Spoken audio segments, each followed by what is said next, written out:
This channel does not promote any violent, harmful, or illegal activities. All content provided by this channel is meant for an educational purpose only.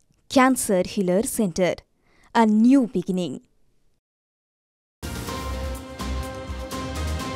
Diamond Harbour medical কলেজের আইসিইউতে কিশোরীর শ্লীলতাহানির ঘটনায় গ্রেফতার অভিযুক্ত সাফাই কর্মী।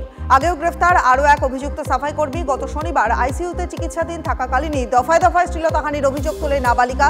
মঙ্গলবারই থানায় পৃথক অভিযোগ দায়ের করে পরিবার এবং হাসপাতাল কর্তৃপক্ষ। বন্ধঘর থেকে উদ্ধার অসুস্থ এবং ক্ষুধার্ত নাবালককে নির্মম অত্যাচার অভিযোগ দ্বিতীয় পক্ষের মা, দাদু এবং দিদার বিরুদ্ধে। প্রথম পক্ষের স্ত্রী মারা যাওয়ায় কাশ্মীরে এক যুবক বিয়ে করেন বাদুড়িয়ার নারায়ণপুরের বাসিন্দা পারভিনকে।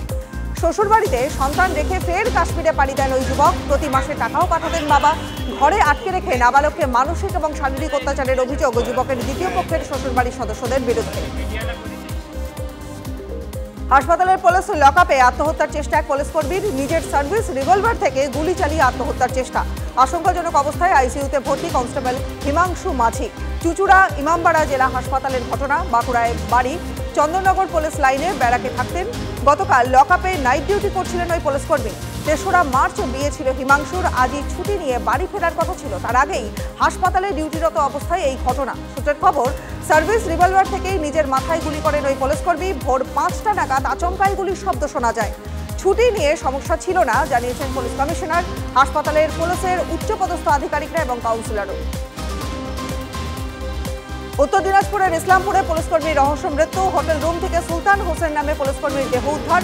সুলতান চোপড়ার বিধায়ক হামিদুল রহমানের নিরাপত্তা রক্ষী ছিলেন। ঘটনার সময় পুলিশকর্মীর সঙ্গে ওই রুমেই ছিলেন এক মহিলা। আটক মহিলা পুলিশকর্মীর সম্পর্ক কি তা এখনো স্পষ্ট নয়। ড্রেন দিয়ে বার হচ্ছে সাদা ধোঁয়া, সঙ্গে দুর্গন্ধ। তেতে আছে রাস্তা। চাঞ্চল্য কালনা পুরসভার ৬ নম্বর ওয়ার্ডের। আজ সকালে আচমকাই এরকম ঘটনায় আতঙ্কিত হয়ে পড়েন এলাকাবাসী। খবর পেয়ে ঘটনাস্থলে পুরসভার আধিকারিকরা পৌঁছায় দমকল। কি কারণে এই ধোঁয়া খতিয়ে দেখছেন বিশেষজ্ঞরা। হেরোইন পাচারে গ্রেফতার মা এবং ছেলে। মুর্শিদাবাদের রঘুনাথগঞ্জে ১২ নম্বর জাতীয় সড়কের ওমরপুর মোড়ে বাস ধরার জন্য অপেক্ষা করছিলেন এই দুজন। সন্দেহ হওয়াতে তল্লাশি চালায় পুলিশ। উদ্ধার প্রায় ৬০০ গ্রাম হেরোইন। ধৃত মা ছেলের বাড়ি লালগোলায়। উত্তরবঙ্গ থেকে মাদক পাচার চলছিল বলে খবর। সস্ত্রীক তারাপীঠ মন্দিরে জগদীপ ধনখড়। কড়া নিরাপত্তার বেষ্টনীতে পুরো এলাকা। গতকাল থেকেই এলাকায় জেলায় উচ্চপদস্থ পুলিশ আধিকারিকরা। দেশের উপরাষ্ট্রপতি যাতে নির্বিঘ্নে পুজো দিতে পারেন তার জন্য তৎপর তারাপীঠ মন্দির কমিশন। দিল্লি থেকে বিমানে পানাগড়, সেখান থেকে বায়ুসেনার চপারে বীরভূম ঝাড়খণ্ড সীমানার সুরিচুড়া এয়ারবেসে উপরাষ্ট্রপতি জগদীপ ধনখড়। সেখান থেকে সড়ক পথে মন্দিরে পৌঁছাবেন ধনখড়।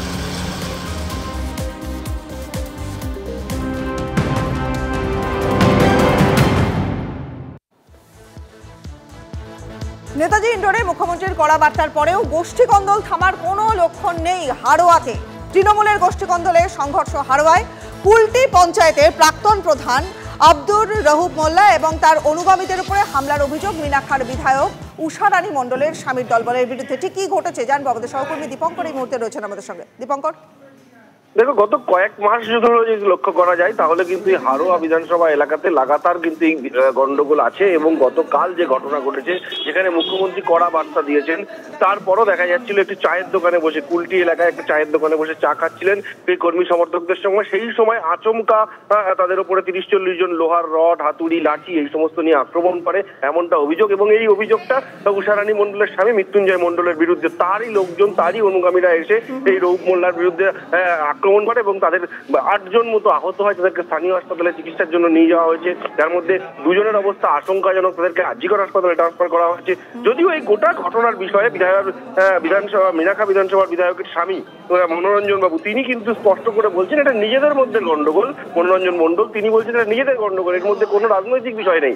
এবং রাজনৈতিক বিষয় আছে কি নেই সেটা পুলিশি তদন্তের বিষয়, কিন্তু এই দুই পক্ষের রাজনৈতিক লোকের মধ্যে এই গন্ডগোলটা কিন্তু মারাত্মক আকার নিল। যে গন্ডগোল যেখানে আগের দিন মুখ্যমন্ত্রীর এরকম বার্তা, তারপর এই গন্ডগোল এবং সেই গন্ডগোলে ৮ জন আহত।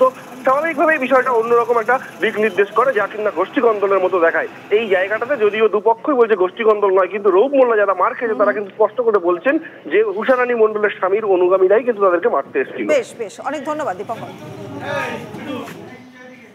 বলছি 2 বছরের ভূমির টাকা নদুর নাম। আমার বলছে 2 বছরের ভূমির টাকা কী করে দিতে হবে। আমি বলি আমি তো ভূমি বিলি করি না, তা যারা বিলি করেছে মোটামুটি ওদের কাছে জিজ্ঞেস করে দেখি কী করেছে। তারপর শুনে এবার আমার মোটামুটি ধর মাস সবাই তৃণমূল মাস্টারের লোক। ও তৃণমূল, তুমি তৃণমূল করো? আমার আব্বু একবারের প্রধান, 2বারের জেতা মেম্বার, বর্তমানে জেতা মেম্বার। হঠাৎ মৃত্যুঞ্জয় মণ্ডলের নেতৃত্বে ব্রাহ্মণচক, মাকলা, কামারগাতি, ঘোষপুর, কুলডি কিছু বেশ 30 থেকে 35টা ছেলে হঠাৎ এসে পরিকল্পিত ভেবে আমাদেরকে লাঠি, রড ও হাতুড়ি দিয়ে উল্টো পাল্টা মারধর